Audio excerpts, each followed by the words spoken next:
अस्सलाम नाज़रीन, मैं हूँ आपकी होस्ट, आपके अपने शो मेहमान में अमर मलिक। उम्मीद करती हूँ ठीक ठाक होंगे, खैरियत से होंगे और बहुत इंजॉय कर रहे होंगे ठंड को, स्नोफॉल वगैरह को बहुत इंजॉय कर रहे होंगे।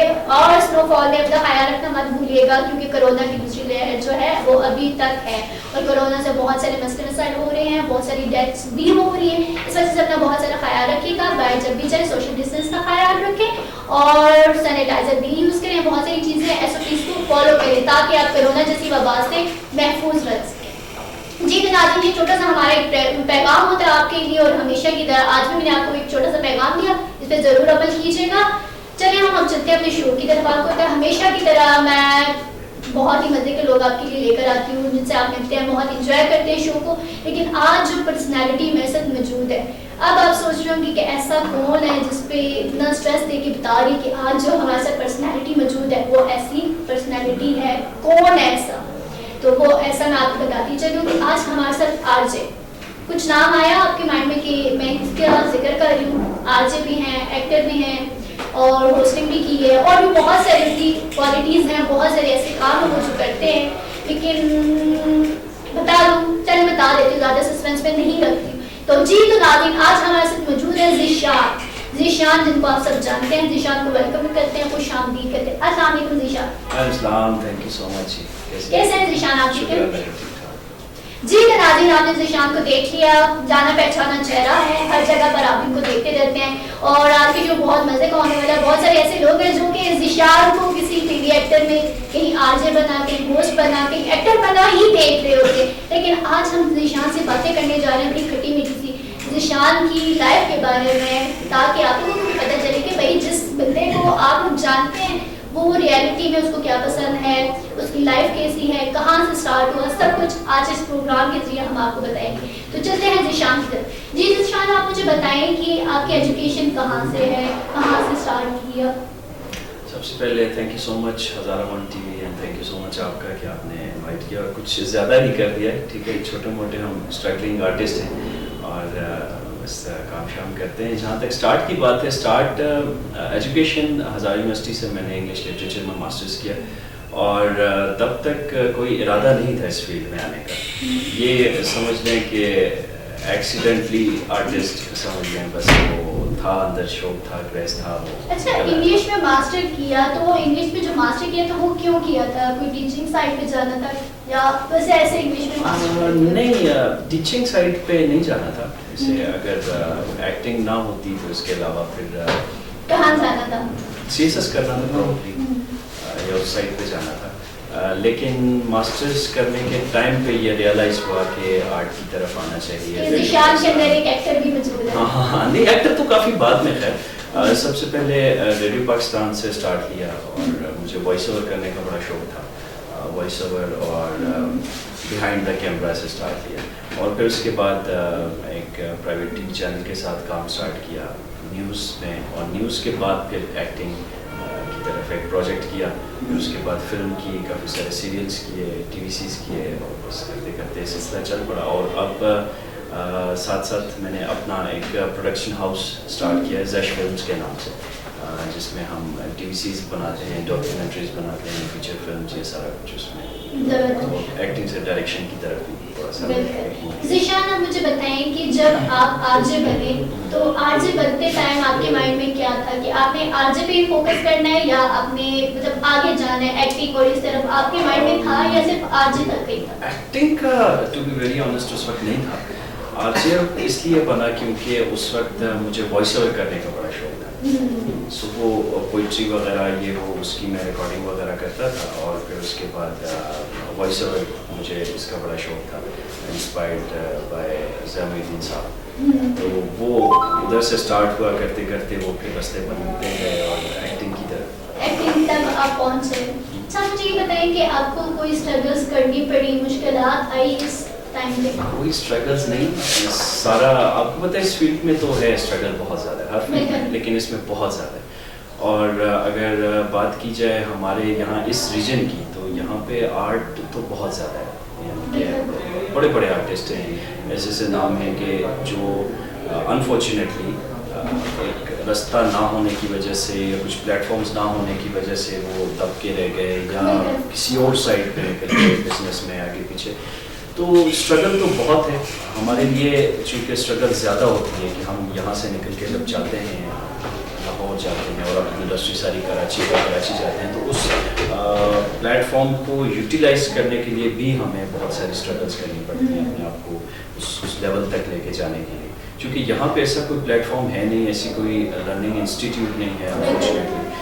मैं तो कहता हूँ कि ये स्कूल कॉलेज लेवल पर ही इस तरह के होने चाहिए तमाम इंस्टीट्यूशंस में, प्राइवेट एंड गवर्नमेंट सेक्टर में, कि जहाँ पे आर्ट जिन लोगों के अंदर है, चाहे ना सिर्फ एक्टिंग बल्कि अगर कोई पेंटिंग करता है, कोई स्केचेस करता है, अनफॉर्चुनेटली नहीं है आर्ट को मतलब आप ये कहना चाहते हैं कि हमारे हजारे का जो टैलेंट है वो दब कर ही रह जाता है, ऊपर नहीं जा सकता। ऐसे ही। और हमारे यहाँ अब हज़ार यूनिवर्सिटी में देखा जाए है, हमारा डिपार्टमेंट है, बड़ा अच्छा डिपार्टमेंट है, लेकिन वहाँ से भी आप देखें हमारी यूनिवर्सिटी से जितने भी स्टूडेंट्स अगर मीडिया स्टडीज़ में से निकलते हैं तो निकलने के बाद उनको प्रोफेशनल नहीं किया, प्रोफेशनलिज्म की बड़ी कमी है यूनिवर्सिटी के अंदर भी। इवन वो जो बच्चे निकलते हैं उनके पास आगे मतलब बहुत सारे ख्वाब होते हैं हमारे, जिस वक्त हम इस फील्ड को ज्वाइन करते हैं उस वक्त बड़े ख्वाब लेके निकलते हैं, लेकिन जब हम जाते हैं प्रैक्टिकली फील्ड में तो वहाँ पे बहुत सारी हर्डल्स, बहुत सारी ऐसी हमें मुश्किलात आती हैं जो देख के हम डिसहार्ट हो जाते हैं। तो इसलिए हमें शुरू से वो ग्रूमिंग नहीं की जाती, वो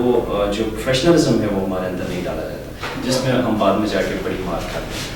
तो अगर जर्नलिज्म डिपार्टमेंट से कोई कोई एडमिशन लेता भी है तो अनफॉर्चुनेटली वो उसने क्या करना है जी, एक फेसबुक पेज बना देना है फलाना न्यूज़, ठीक है, न्यूज़ करके वहाँ से कॉपी की, यहाँ पेस्ट की, और बस वो अपने आप को ना जर्नलिज्म की जो मेकिंग में होता है जिस वक्त जर्नलिज्म है क्या, थोड़ा सा आप इस पे रोशनी डालेंगे क्योंकि लोगों को नहीं पता। बस ठीक है, जर्नलिज्म है जी, एक नाम के साथ जर्नलिस्ट लग जाए। हाँ बिल्कुल, मैं उसी तरफ आ रहा था। जर्नलिज्म को बेसिकली बड़ा नेगेटिव साइड पे लेके जाते हैं। तो जब एडमिशन लिया जाता है उसी वक्त वो सोच रहे थे जर्नलिस्ट अपनी गाड़ी पे लिखवा दिया, बस माइक उठा के कहीं भी चले गए, और ये प्रोफेशनलिज्म बेसिकली हमें यूनिवर्सिटी से, इंस्टीट्यूट से करने होगा, सिखाया जाना बहुत ज़रूरी है। जब तक ये चीज़ नहीं होगी तो ये नेगेटिव साइड पे ही जाएगी चीज़। और मतलब पढ़ने के बाद भी जब आपने उस पे चलना है कि जो ऑलरेडी जो चीज़ें चल रही हैं, तो आई थिंक उसका फिर इंस्टीट्यूशन सिखाता है, शॉर्टकट्स अपना रहे हैं, शॉर्टकट्स भाई शॉर्टकट मिल गया तो ठीक है उसको अपना रहे हैं। तो आप क्या समझते हैं, शॉर्टकट नुकसानदेह है? शॉर्टकट तो हर चीज़ के लिए नुकसान है, ना सिर्फ इस फील्ड में। शॉर्टकट किसी भी चीज़ का आप लेंगे, जब तक आप उस स्ट्रगल से गुजरेंगे नहीं, उस सारी चीज़ को आप फेस नहीं करेंगे, तब तक आप आई डोंट थिंक कि कामयाब उस तरह से नहीं हो सकते कभी। बिल्कुल ऐसा ही है। और ये अनफॉर्चुनेटली इसमें बच्चों का भी उस तरह से कसूर नहीं है, एक ट्रेंड ऐसा चल रहा है। तो इंस्टीट्यूशंस को चाहिए कि इसमें अपना किरदार अदा करें और प्रोफेशनलिज्म सिखाए, ना सिर्फ इस फील्ड में बल्कि हर फील्ड में। तो ज़ीशान, आप मुझे बताएं कोई एडवेंचर आपकी लाइफ में, ऐसा कोई एडवेंचर हुआ? एडवेंचर किस किस्म का? मैं तो हूँ एडवेंचरस, तो जब फारिग टाइम मिलता है एडवेंचर करने निकले होते हैं आगे पीछे। नेचर से एडवेंचर करते हैं, जरा आप बताएंगे। एडवेंचर हमारे नेचर के साथ होते हैं, बस हाइकिंग ये वो आगे पीछे। अच्छा, हाइकिंग का शौक है? हाँ बहुत ज़्यादा जी। तो नाज़रीन पॉइंट नोट कर लें अपने हीरो का कि भाई इनको जो है हाइकिंग का भी शौक है। अच्छा ज़ीशान, आप मुझे बताएं कि खाने में क्या पसंद है और किस तरह से कोई कुकिंग आती है? हाँ, बेसिक कुकिंग आती है, बहुत ज़्यादा एक्सपर्ट नहीं है कुकिंग का, बेसिक आती है कुकिंग। और खाने में सब कुछ खा लेता हूँ, खाने में कोई ना। अच्छा ज़ीशान, मुझे ये बताएं कि जब आप एक्टिंग की तरफ गए, आपने एक मूवी भी की, बड़ी अच्छी थी, मैंने देखी थी, और अब मुझे बताएं कि उसमें जब आपको जो रोल दिया गया तो आपको क्या लग रहा था कि आप बड़े ईमानदारी से उसको निभा पाएंगे या कुछ, और उसमें कोई हर्डल्स आई आपको उस रोल को करने में? ऑब्वियसली हर्डल्स आती हैं, फिल्म बड़ा कैनवस है। जब आप एक टीवी एंकरिंग कर रहे होते हैं या आप इवन ड्रामा कर रहे होते हैं, वो छोटी स्क्रीन का काम है। जब आप बड़ी स्क्रीन के लिए जाते हैं तो बहुत सारी चीज़ें आपके लिए नई होती हैं, जो आप अपने सेट पे सीखते हैं, आप अपने को एक्टर्स से सीखते हैं जो हमारे साथ सीनियर थे, मम्मी थे, मोहम्मद राना, सोनिया हुसैन, इनसे सीखा, इनके साथ काम किया। और आप क्या समझते हैं कि आपने ज़िंदगी में सबसे ज़्यादा किससे सीखा? लाइक मूवीज़ में तो आपने बता दिया कि आपने मोहम्मद राना से सीखा, लेकिन ओवरऑल आपने ज़िंदगी में सबसे ज़्यादा किससे सीखा? सबसे ज़्यादा सीखना अपने साथ को में या वैसे वैसे तो बहुत सारे एक्टर्स हैं जिनको मैं फॉलो करता हूँ, बहुत सारे एक्टर्स हैं, मैं तकरीबन सबका ही काम देखता हूँ और सबसे कुछ ना कुछ सीखने को। सही, सबसे कुछ ना कुछ सीख लेते हैं आप। और वो कहते थे ना, सीखने का अमल ऐसा है कि दरिया जैसा है, आप कहीं पे भी जाते हो कुछ ना कुछ सीखते हो, आप पिक करते हो। ऐसे लर्निंग तो चलती है आपकी, सारी उम्र चलती है। बिल्कुल ऐसा ही है। ज़ीशान, आप मुझे ये बताएं कि जैसे ही आप एक्टिंग की साइड पे गए तो उसके बाद आपका कैसे ख्याल आया कि आपने प्रोडक्शन की तरफ जाना? बेसिकली प्रोडक्शन की तरफ जाना मेरा ये जो बीच का टाइम था कोरोना का, जो लॉकडाउन का टाइम था, उस लॉकडाउन में बैठ के मैंने ये चीज़ सारी प्लान की। पहले भी था लेकिन उसमें काफ़ी टाइम मिला चीज़ को उसमें लाने का, उसको प्रॉपर उसके ऊपर वर्कआउट करने का मुझे टाइम मिला। और उस टाइम में मैंने बैठ के जो मैंने सोचा हुआ था उसको बाकायदा से प्लान किया। और अपनी प्रोडक्शन अपना काम अपना होता है। ये भी है। तो ज़ीशान, आप मुझे ये बताएं कि आपकी ज़िंदगी में कोई ऐसी ख्वाहिश बाकी रहती है? हज़ारों ख्वाहिशें ऐसी कि हर ख्वाहिश पे काम कीजिए। ख्वाहिशें तो इंसान की ख़त्म नहीं होती। बिल्कुल ऐसा ही है, लेकिन ऐसी कोई एक ख्वाहिश हो जो आप समझते हो कि भाई ये हो जानी चाहिए, पूरी हो जानी चाहिए, जिसका आपको पूरे होने का ख्याल हो, एक मतलब बहुत ज़्यादा इंतजार हो। एक शादी का इंतजार तो नहीं, आपको शादी हो जानी चाहिए। नहीं, फिजूल नहीं सोचता। ख्वाब आपकी फील्ड से ही रिलेटेड होते हैं वैसे ज़्यादातर, मोस्ट ऑफ द केसेस ऐसा ही होता है। और मेरे भी ऐसा ही है, चूँकि मैं भी काम इंसान हूँ, तो अपनी फील्ड से रिलेटेड कुछ अलग करना है, कुछ डिफरेंट करना है और कुछ ऐसा करना है कि जो मतलब इस रीजन के लिए अच्छा जी। चलिए तो ज़ीशान, हम जाते हैं ब्रेक पे, क्योंकि मुझे ब्रेक का इशारा हो चुका है। बिल्कुल आपने जी तो नाज़रीन, हमारे साथ ज़ीशान मौजूद हैं जिनको आप सब जानते हैं और बहुत अच्छे से जानते हैं। इनके साथ हमारी गपशप और बहुत सारी ऐसी बातें जो ज़ीशान की आप नहीं जानते हैं, वो हम निकलवाएंगे इस शो के जरिए और आपको पता चल जाएगी। कहीं मत जाइए, छोटे से ब्रेक पे जा रहे हैं। हज़ारा वन न्यूज़ टीवी का पहला बाकायदा न्यूज़ चैनल, जिसकी इफ्तिताही तकरीब होने जा रही है जलाल बाबा ऑडिटोरियम में।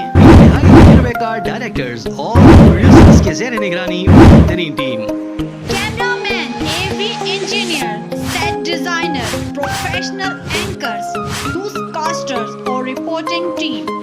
इस बेहतरीन इवेंट पे हम ला रहे हैं आपके लिए ऐसे रंगारंग प्रोग्राम्स जिसमें पेश किए जाएंगे हज़ारा के रंग, हज़ारा की रवायात, हज़ारा की सकाफत और हज़ारा का कल्चर। अपने फन का मुज़ाहिरा करेंगे नामवर फनकार। किस लिए तुम हिजाब करते हो?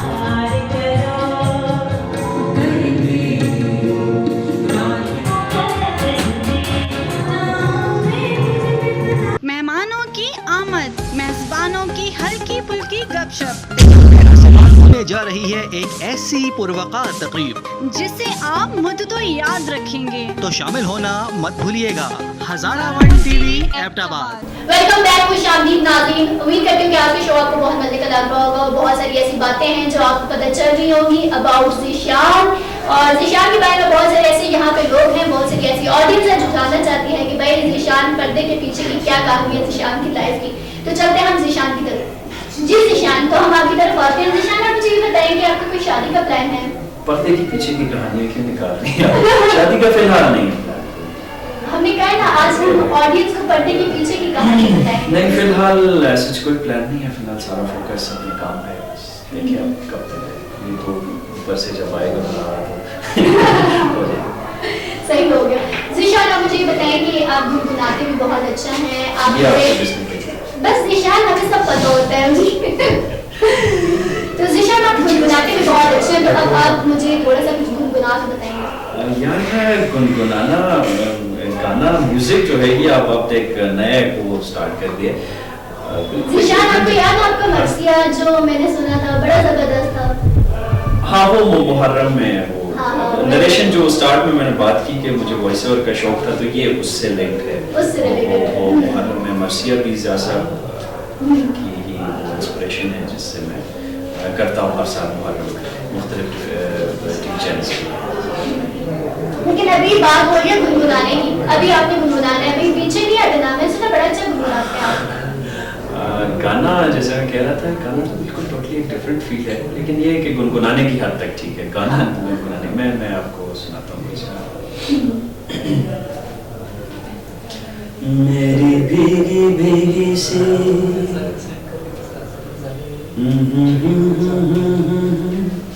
मेरी भीगी भीगी सी पलकों पे रह गए जैसे मेरे सपने बिखर के, जाने मन तेरा भी किसी के मिलन को अनामिका तू भीतर से मेरी भीगी भीगी सी। जबरदस्त। ये भीगी भीगी सी जो आपने सुनाया है, थोड़ा सा बताइए भीगी भीगी सी। मुझे थोड़ा सा क्लासिक और ओल्ड म्यूजिक से थोड़ा ज्यादा लगाव है। अच्छा, कुछ इसमें खास ऐसी कोई खास वजह नहीं। हाँ, भीगी पलकों के पीछे कोई खास राज नहीं छुपा हुआ है। अच्छा, मुझे लगा कि भीगी पलकों के पीछे कुछ खास वजह है, कोई खास राज है, ऐसा तो कुछ नहीं है। नहीं ऐसा कुछ नहीं है। चलिए, हाँ जी, तो नाज़रीन, ज़िशान की जो स्क्रीन है वो बिल्कुल क्लियर है, पर्दे के पीछे कहानी क्लियर है। पर्दे के पीछे कुछ नहीं। बिल्कुल ऐसे ही। ज़िशान, आप मुझे ये बताएं कि आपने जब स्टार्ट किया था होस्टिंग, एक्टिंग, सब कुछ, मतलब आप बड़े अच्छे लेवल्स तक गए। हमारे हज़ारे में से मेरे ख्याल से आप उन लोगों में से हैं जो बहुत आगे तक गए। आपने बहुत सारे कमर्शियल्स भी किए, बहुत सारे, वो ट्रक ड्राइवर वाला बड़ा अच्छा किया था यार, मैंने देखा था आपको, बहुत जबरदस्त था। वो बेसिकली वो था मुल्तान सुल्तान्स की, हमारी जो PSL की टीम है उसका एंथम था, लाला तौला की आवाज़ में, सो वो हमने बनाया था। सही, तो वहाँ मुल्तान में हुआ था। हाँ जी, साउथ पंजाब पूरा, मुल्तान, बहादुर, लोधरा, शमशाबाद, ये पूरा जो साउथ पंजाब का बेल्ट है तकरीबन सब में शूट हुआ था। अच्छा, कोई ऐसा आपकी जिंदगी में हो जिसको आपने फॉलो किया हो कि भाई ये बंदा इस तरह से कर रहा है तो मुझे ऐसे करना चाहिए, या आप जो कर रहे होते हैं वो अपने आप में, मतलब अपने माइंड से सोच के करते हैं? अब इंस्पिरेशंस तो होती हैं, ऑब्वियसली होती हैं, लेकिन तो कौन है ऐसा? वो जस्ट ये कह सकती हैं कि एक्टिंग की हद तक इंस्पिरेशंस बहुत है। बहरहाल करना जो है वो तो जाहिर सी बात है, हर इंसान के अपने ख्वाब गोल्स होते हैं जो अचीव करते हैं। बिल्कुल। तो अच्छा, आपकी लाइफ में अब तक कितने गोल्स हैं जो रहते हैं, जो आप चाहते हैं कि अभी मैंने जो है इनको पूरा करना है? गोल्स तो तकरीबन सारे ही रहते हैं, अभी तक कुछ नहीं किया, अभी तो स्टार्ट है बस।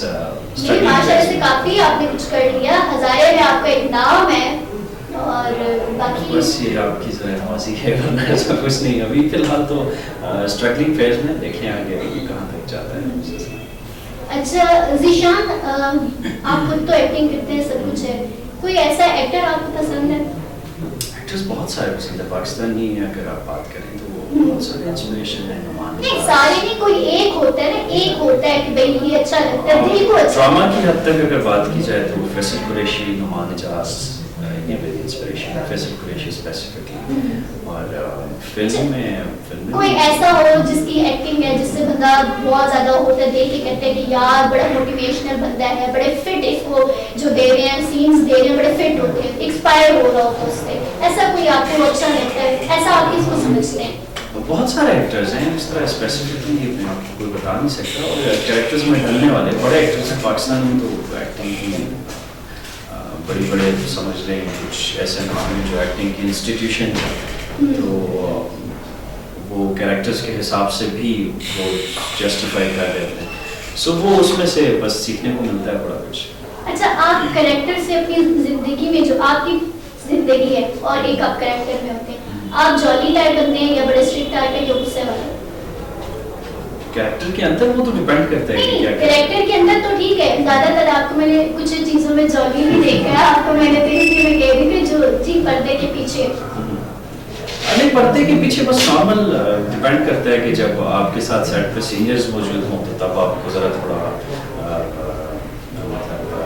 थोड़ा सीरियस रहना पड़ता है, थोड़ा रिस्पेक्ट के उसमें क्या। और वैसे आप जोली होना आई थिंक इज़ गुड, खुश रहना चाहिए आपको। तो आपको क्या लगता है आप जोली हैं? ये तो आप बता सकती हैं, क्योंकि आप बेहतर जज कर सकती हैं या देखने वाला बता सकते हैं। सही, आई थिंक आई एम। ऐसा भी है। नहीं, अच्छा मुझे ये बताइए, आप क्या समझते हैं कि हज़ारे के अंदर ऐसा कौन बेहतर एक्टर फीमेल या मेल्स में है? ज़ारा के अंदर बहुत बड़े बड़े नाम हैं, जैसे मैंने स्टार्ट में कहा था कि अनफॉर्चुनेटली बड़ी एक अब मैं करना चाह रहा हूँ बात कि प्लेटफॉर्म मिलते भी हैं हमारे यहाँ एक्टर्स को, लेकिन जब आप एक इंडस्ट्री यहाँ ना होने का हमें इतना बड़ा नुकसान है कि जब ज़्यादा रोजी रोटी के चक्कर में पड़े होते हैं ना, तो फिर आप बहुत सारी चीज़ें, बहुत सारी वो स्ट्रगल नहीं कर पाते। ये बहुत बड़ा अलमिया है हमारे यहाँ, बड़े बड़े एक्टर्स हैं, तो लेकिन आप क्या समझते हैं कि हुकूमत को एक्टर्स के लिए क्या करना है?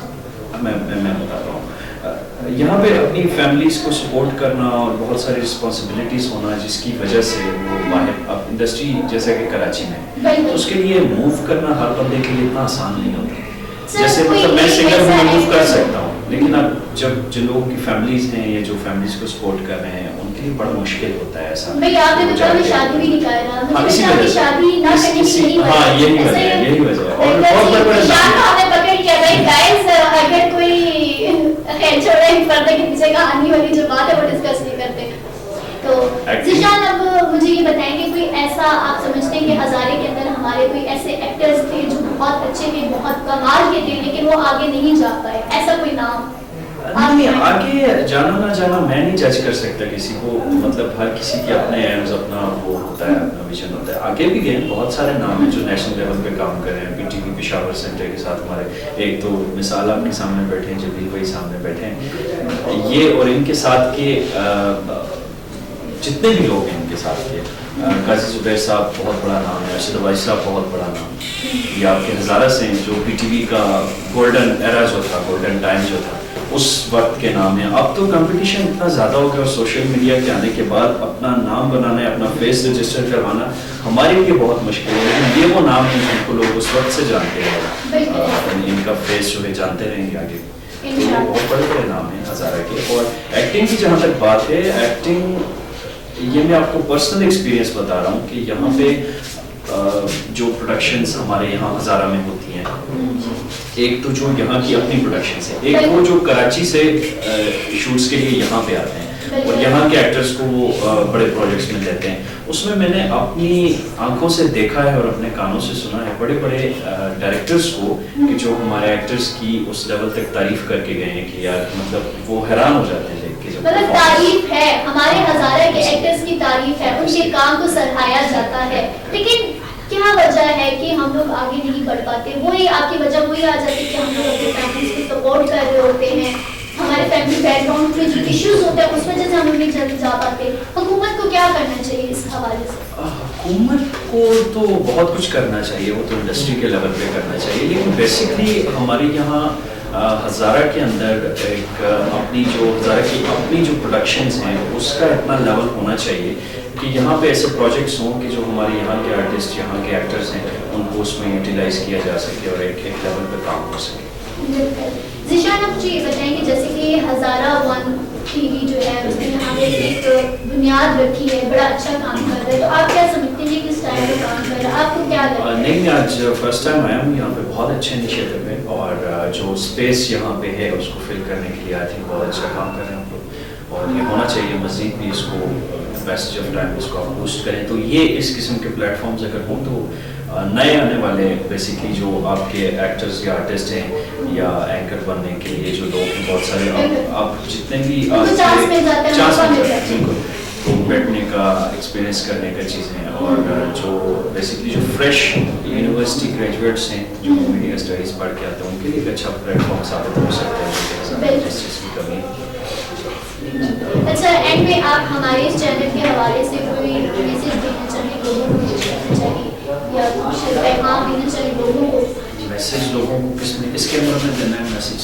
जी, अच्छा, लोगों को मैं यही पैगाम दूंगा हज़ारा TV के हवाले से आपके, तो यही कहूँगा मैं जी कि देखें, लाइक करें, सब्सक्राइब करें और ये वेब चैनल हज़ारे का है, आपका अपना वेब TV है और जैसे मैंने अभी इनसे सुना है कि बड़े अच्छे ये प्रोग्राम्स कर रहे हैं, जैसे मैं आज इस शो में गेस्ट हूँ, इस तरह से न्यूज़ भी हैं इनकी, बाकी काफ़ी सारे शोज़ हैं और जितना टाइम मैं यहाँ पे बैठा हूँ मैंने देखा है बड़े अच्छे हज़ारा के बड़े बड़े नाम जो एंकर्स हैं इनके पास हैं और बड़े अच्छे फॉर्मेट्स के शोज़ होंगे, तो देखें, इसको सपोर्ट करें हमारा अपना चैनल। Thank you so much Zeeshan, आपने अपना कीमती टाइम दिया और हमारे स्टूडियो तशरीफ लेकर। थैंक यू सो मच, आपने बुलाया और Iftikhar sir, thank you so much. Welcome. जी तो नाज़रीन, ये थे ज़ीशान आज हमारे साथ मौजूद थे, जिनको आप सब जानते हैं और बहुत मोहब्बत करते हैं, बहुत ज़्यादा उनके फैन फॉलोअर्स हैं और उनके लिए ये शो था। इंशाल्लाह ताला जल्दी ही ऑन एयर हो जाएगा, ज़रूर देखिएगा सभी सब अपने फेवरेट और पसंदीदा आर्टिस्ट का शो। तो इंशाल्लाह ताला नेक्स्ट हम एक ही बहुत ही उम्दा और बड़ी अच्छी पर्सनालिटी को लेकर आएंगे, एज अ गेस्ट हमारे स्टूडियो में तशरीफ लेकर आएंगे। तब तक के लिए मुझे, मेरी पूरी कैमरामैन टीम और हमारे प्रोड्यूसर सरदार को दीजिए इजाज़त। अल्लाह हाफ़िज़।